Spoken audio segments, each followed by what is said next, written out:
दो बहुत बड़ी ब्रेकिंग न्यूज लाया हूं पीएसएल 2026 के हवाले से।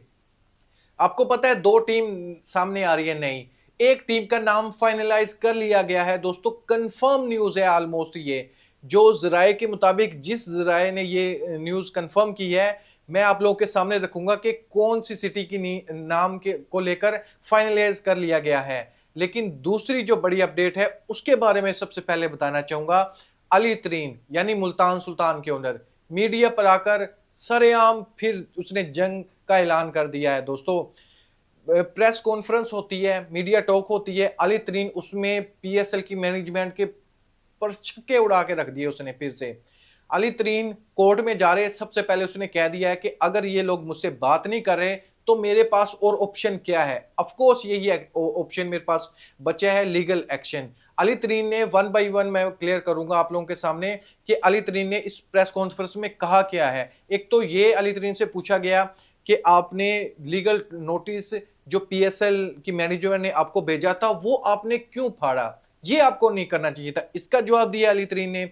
दूसरा जवाब दिया है कि नई वैल्यूएशन के मुताबिक क्या आप टीम परचेज करना चाह रहे हैं या फिर आप ऑक्शन में जाएंगे, वरना आपके लिए तो वहां भी दरवाजे बंद कर दिए गए हैं। इसका भी जवाब दिया अली तरीन ने। अली तरीन से पूछा गया कि आप मोहसिन नकवी से क्यों नहीं मिलते, इसका भी जवाब दिया कि आप सारे मामलात मोहसिन नकवी के सामने रखें, वो हेड हैं। इसका भी अली तरीन ने बहुत अच्छा जवाब दिया है। और लास्ट में यह भी कहा है कि पीएसएल की मैनेजमेंट जो नंबर आप लोगों के सामने शो कर रही है ना कि इतने परसेंट व्यू इंक्रीज हो गए, ये हो गया वो हो गया, लेकिन ये आधा सच है। जो छुपाया जा रहा है वो अली तरीन ने बताया प्रेस कॉन्फ्रेंस में। सबसे पहले बात करता हूं दोस्तों, अली तरीन से यह पूछा जाता है कि आपने वो पेपर क्यों फाड़ा, आपको लीगल नोटिस नहीं फाड़ना चाहिए था, ये आपकी गलती है, ये आप मानते हैं कि नहीं मानते। इस पर अली तरीन ने दोस्तों जवाब ये दिया कि लीगल नोटिस मैंने फाड़ा जरूर है, लेकिन इसके पीछे कुछ रीजन ये है कि मैं 10 साल से मेरा दिमाग खराब हो रहा है। चलो आप नोटिस की सिर्फ बात कर रहे हो ना, मैं फ्रस्ट्रेशन में जिंदगी गुजार रहा हूं अपनी, मैं तनकीद नहीं कर रहा था। मैं कुछ टाइम पहले ये स्टार्ट किया काम क्योंकि ये लोग मेरी बात सुन नहीं रहे थे, इस वजह से। तो अभी लेटर की बात जो है वो मैंने इसलिए पढ़ा जब इन लोगों ने मुझे लीगल नोटिस भेजा। एक हफ्ते के बाद मैंने इनको जवाब दे दिया था।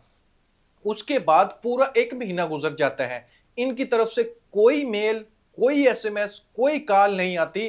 तो उसके बाद फिर मैंने ये काम करके दिखाया था क्योंकि बर्दाश्त अब नहीं हो रहा मुझसे, क्योंकि ये नाअहल मैनेजमेंट है। तो फिर मैं इन लोगों को फिर ऐसे सीधा करूंगा। असल की जो मैनेजमेंट है, अगर वो हमारे से इंगेज नहीं करेंगे, अगर हमें लेटर नहीं भेजेंगे जो हमारा हक है, अगर हमें हमारे ईमेल के जवाब नहीं देंगे, मीटिंग में इनवाइट नहीं करेंगे, तो फिर रास्ता हमारे पास रहेगा क्या बिसाइड लीगल एक्शन। उनका उनका मौकफ ये है कि हमने इनको लेटर भेजा था, इन्होंने फाड़ दिया। लेटर उन्होंने हमें भेजा था 12 सितंबर को, उसके अगले हफ्ते हमने जवाब उनको लीगल लिख के दिया था।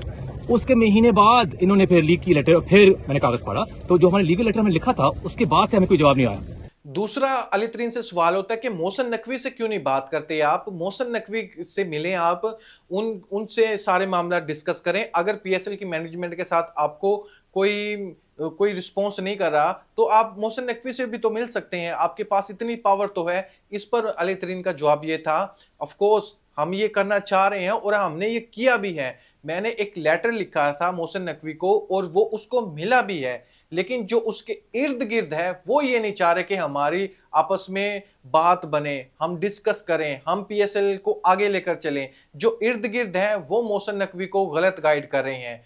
तो इस वजह से अली तरीन ने एक फिजिकल लेटर भेजा, वो मोहसिन नकवी को रिसीव हुआ, लेकिन मोहसिन नकवी जो चेयरमैन है उसकी तरफ से कोई रिस्पॉन्स नहीं आया। आज मैं 15 अरब का डील साइन करा था जो सीधा जाता है नेशनल एक्सट्रैक्टर में। अब क्यों ने उन्होंने इतनी बुरी तरह हैंडल किया, इतनी बुरी तरह ट्रीट किया तमाम फ्रेंचाइजेस को, तो इस दफा अभी तो कोई भी फ्रेंचाइज खुश नहीं है। बिल्कुल, मैंने मोहसिन साहब को मैसेज भी किया था, मैंने उनको एक खुद लेटर भी फिजिकल भेजा था उनके पास, जो उनको मिल भी गया था।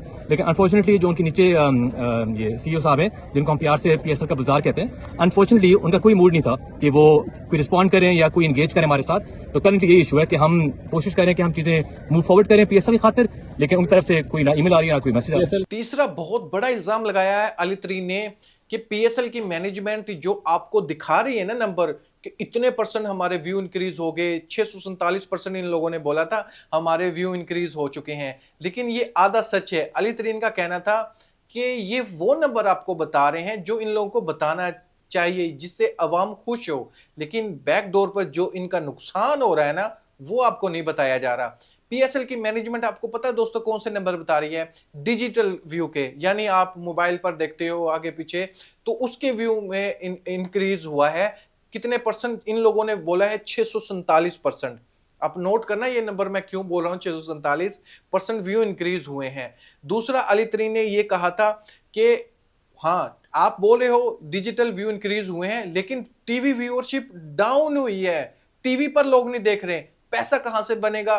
टीवी से बनेगा हमारा। जितने लोग टीवी पर ज्यादा मैच देखेंगे उतना हमारा पैसा बनता है।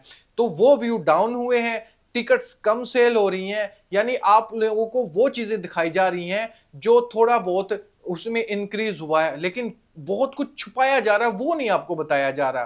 तो वो कुछ अली तरीन बताने आ रहे हैं मीडिया पर और लीगल एक्शन भी लेने जा रहे हैं अगर पीएसएल की मैनेजमेंट नहीं चाहती कि अली तरीन के साथ हम आगे बढ़े। मैं नंबर की गेम बताता हूं दोस्तों। अब 647% हम भी मान लेते हैं कि व्यू इंक्रीज हुए, लेकिन आप मुझे बताएं 647% जब व्यू इंक्रीज हो जाएं तो फिर जो स्पॉन्सर है हमारे, जैसे HBL है या जितने भी दूसरे स्पॉन्सर हैं, उनका कॉन्ट्रैक्ट में चलो 600% नहीं तो 300% तो इंक्रीज होनी चाहिए ना अमाउंट। आप इस बात पर तो एग्री करते हो ना? 600% जब देखने वाले लोग बढ़े हैं तो 300% तो पैसे बढ़ने चाहिए ना। तो ऐसा क्यों नहीं हुआ? जब पीएसएल की मैनेजमेंट प्रेस कॉन्फ्रेंस करने आती है, उन लोगों ने पता क्या कहा?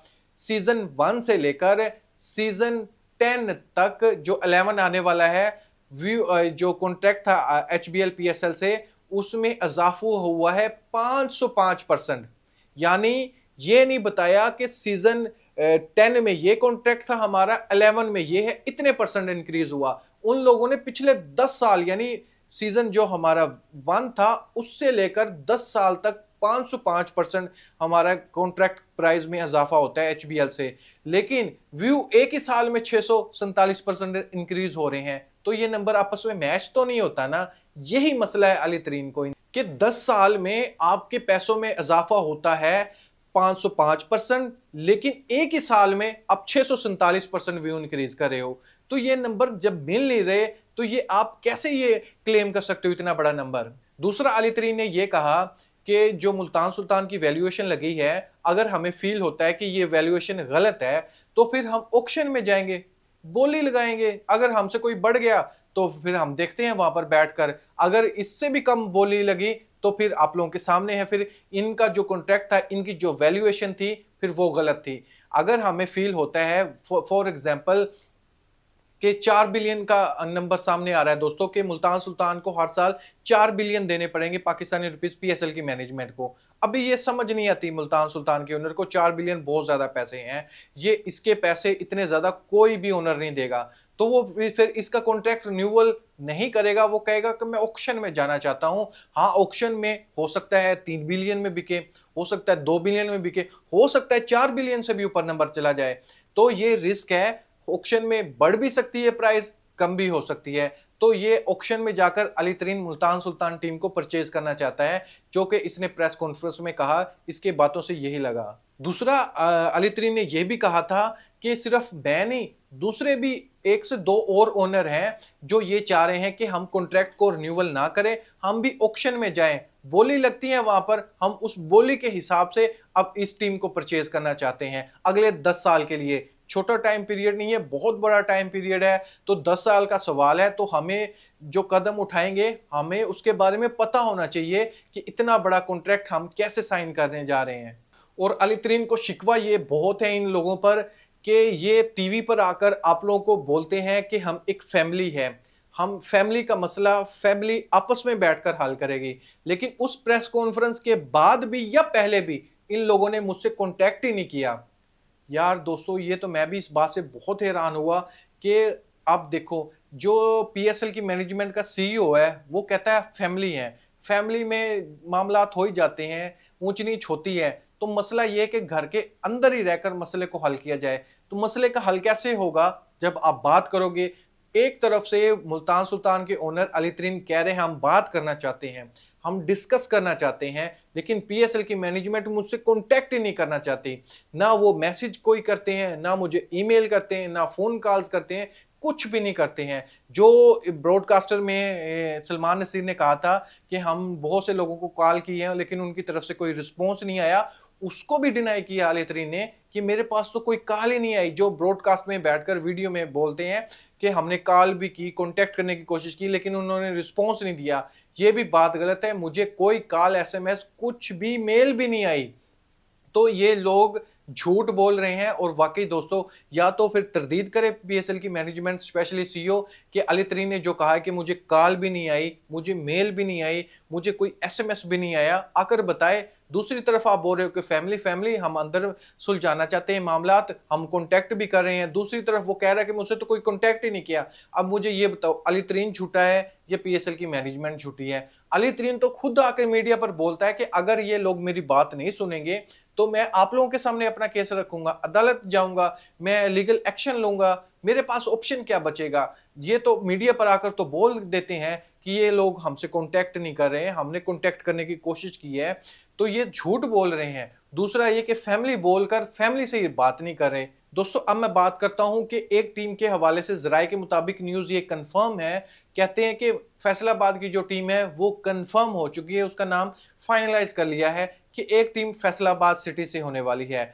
अब दूसरी टीम के हवाले से कोई अभी ऑफिशियल तौर पर, या ऑफिशियल तौर पर तो फैसलाबाद की भी टीम के बारे में नहीं कहा जा रहा, ज़राए के मुताबिक ये कंफर्म हुआ है कि फैसलाबाद तो नहीं, जो 2 आने वाली टीम है फैसलाबाद तो एक कंफर्म है, दूसरी पता नहीं। अब गिलगित की टीम होती है, हैदराबाद की टीम होती है, मुजफ्फराबाद की, सियालकोट की, किस सिटी से वो टीम बनती है, लेकिन फैसलाबाद को फाइनलाइज कर लिया गया है। ये ज़राए के मुताबिक इंफॉर्मेशन है। आपसे आपको ओपिनियन जानना चाहूंगा दोस्तों। अभी तो 2 टीम फाइनल कर रहे हैं, मुल्तान सुल्तान का भी पता भी नहीं है, हो सकता है ऑक्शन में 2 टीम हो, 3 टीम हो सकता है 4 टीम हो। अली तरीन ने जो लेटेस्ट स्टेटमेंट दिए हैं, ये तो आगे चलकर ही पता चलेगा। आने वाले दिनों में क्या अपडेट आती है वो भी मैं आप लोगों के सामने रखूंगा। Thank you, Allah Hafiz.